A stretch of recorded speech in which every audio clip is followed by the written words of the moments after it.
Halo, selamat malam. Salam sejahtera, Bapak Ibu Saudara yang dikasihi Tuhan Yesus Kristus. Kita jumpa lagi dalam acara kesayangan kita, Night Call GBIB. Bersama saya, Pendeta Simon Hans Haprap, Ketua Majelis Jemaat GBIB Markus di Cilandak, Jakarta Selatan. Di malam hari ini, kita akan merenungkan firman Tuhan dari kitab Perjanjian Baru, surat Paulus, surat Galatia, pasal 5, ayat 22 sampai 26. Sebelum kita membaca dan merenungkan firman Tuhan ini, mari kita berdoa mohon bimbingan Roh Kudus. Kita berdoa. Bapa kami di sorga, kiranya Roh Kudus-Mu mendampingi kami dalam hikmat Tuhan, saat kami membaca, merenungkan, dan menghayati sabda-Mu. Agar Roh-Mu lah yang juga menolong kami untuk bukan saja memahami firman Tuhan ini, tetapi mau melakukannya dalam kehidupan beriman kami. Demi Kristus Yesus kami berdoa. Amin. Bapak, Ibu, dan saudara-saudara yang dikasihi Tuhan, Galatia pasal 5 ayat 22 sampai 26 saya akan bacakan menurut Alkitab Terjemahan Baru edisi 2. Beginilah firman Tuhan. Namun buah roh ialah kasih, sukacita, damai sejahtera, kesabaran, kemurahan, kebaikan, kesetiaan, kelemah lembutan, dan penguasaan diri. Tidak ada hukum yang menentang hal-hal itu. Mereka yang menjadi milik Kristus Yesus telah menyalibkan daging dengan segala hawa nafsu dan keinginannya. Jikalau kita hidup oleh Roh, baiklah hidup kita juga dipimpin oleh Roh. Dan janganlah kita gila hormat. Janganlah kita saling menantang dan saling mendengki. Demikianlah firman Tuhan. Saya bacakan kembali ayat yang ke-25. Jikalau kita hidup oleh Roh, baiklah hidup kita juga dipimpin oleh Roh. Saudara-saudaraku yang dikasihi Tuhan Yesus, salah satu persoalan yang hendak diselesaikan lewat uraian atau tulisan Paulus dalam surat Galatia adalah adanya kesalahan memahami makna dimerdekakan dari dosa. Ada orang-orang yang beranggapan bahwa keselamatan yang dianugerahkan dalam Kristus itu membebaskan orang untuk hidup tanpa hukum. Bebas untuk melakukan apa saja dan tidak diikat oleh aturan atau norma-norma atau hukum yang berlaku. Dan pada pasal 5 secara khusus, Paulus memberikan tanggapannya terhadap pemahaman yang menurut Paulus keliru, salah. Paulus yang menulis surat ini sadar betul bahwa orang-orang percaya yang telah menerima Kristus dan menerima Roh Kudus sangat mudah atau mudah sekali kembali ke dalam kehidupan sebelum menerima Yesus atau sebelum menerima Roh Kudus, yaitu hidup yang mengandalkan kekuatan diri sendiri, kembali kepada kehidupan yang dipengaruhi oleh hawa nafsu dunia atau kedagingan, seperti orang yang hidup tanpa Tuhan, tanpa Roh Kudus. Paulus sadar bahwa walaupun sudah ditebus dan sudah menerima Kristus dan dimerdekakan karena menerima Kristus, karena menerima Roh Kudus, orang masih punya kecenderungan atau orang masih mudah jatuh ke dalam kelemahan untuk berdosa, dan kehidupannya dirusak oleh dosa.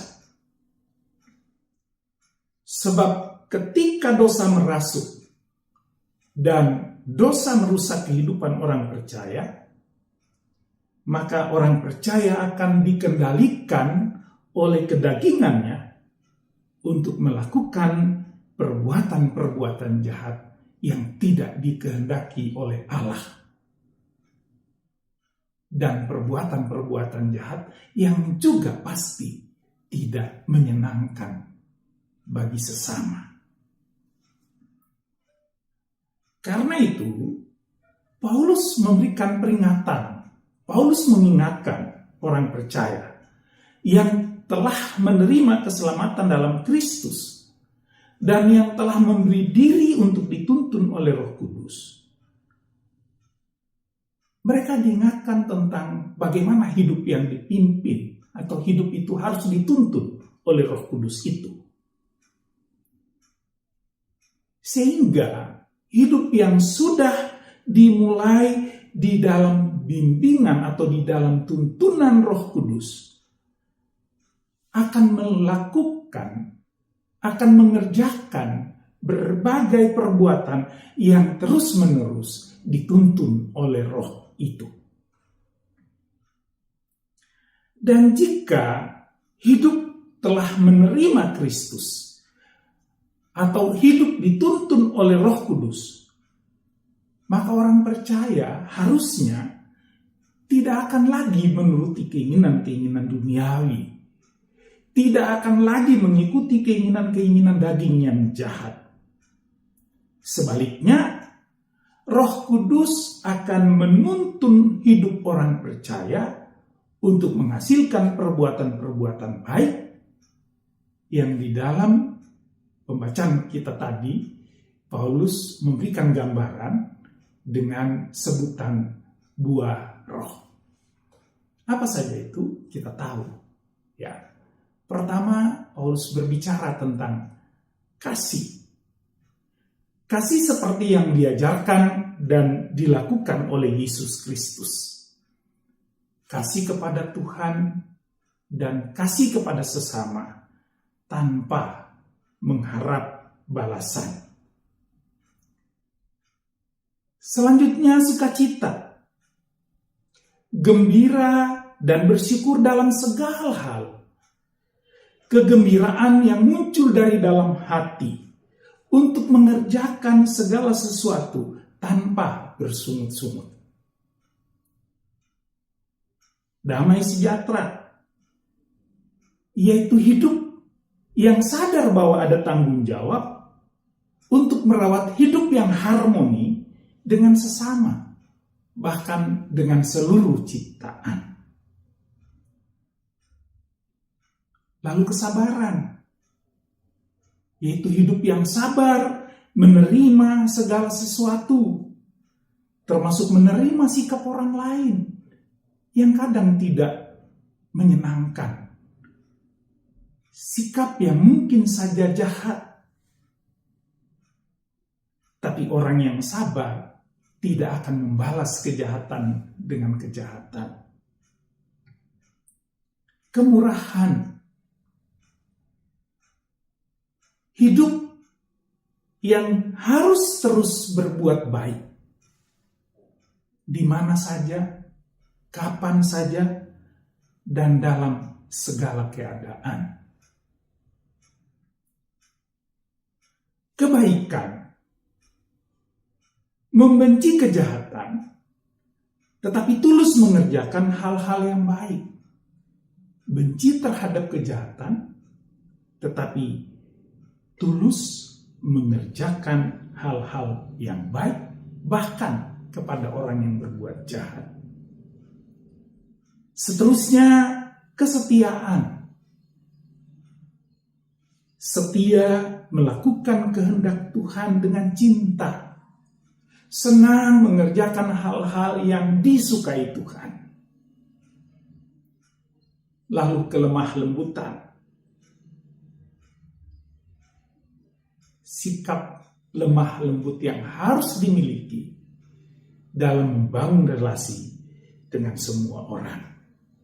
Dan terakhir, penguasaan diri. Mampu mengendalikan diri di dalam dan karena dipimpin oleh Roh Kudus. Saudaraku yang dikasihi Tuhan, kehadiran Roh Kudus dalam kehidupan kita bukan berarti kita memiliki kekuatan yang supranatural. Lalu kita menjadi hebat luar biasa dalam hal-hal yang di luar nalar. Walaupun sesungguhnya Roh Kudus mampu memberikannya bagi kita.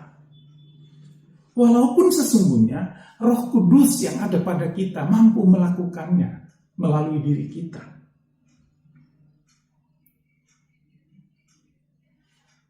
Kehadiran dan dituntun oleh Roh Kudus dalam diri kita sebagai orang percaya juga bukan sekedar hanya untuk mampu atau untuk bisa hidup sesuai dengan kehendak Allah.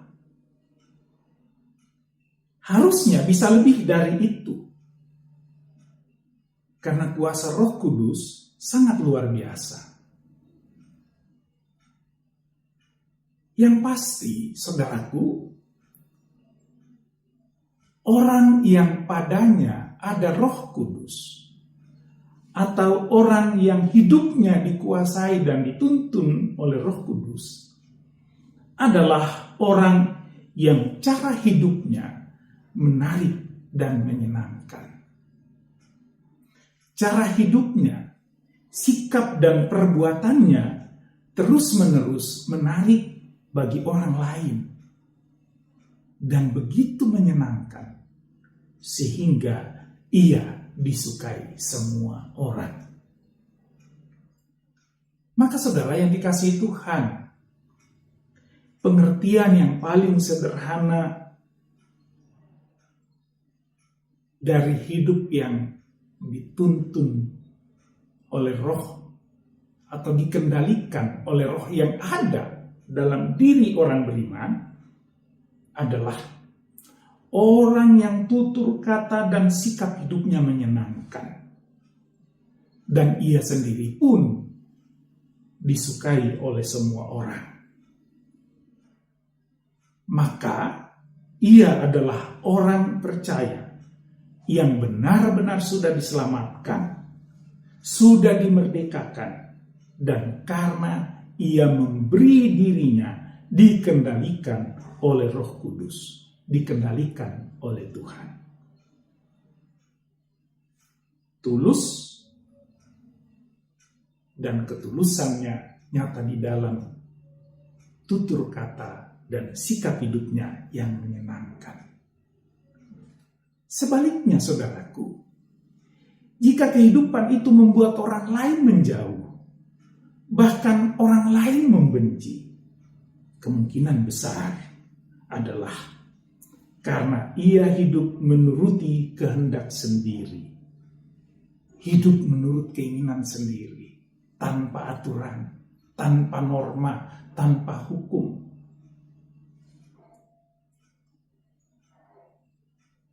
Dan hidup seperti itu adalah hidup yang dikuasai oleh hawa nafsu atau kedagingan dan tidak menarik bagi sesama.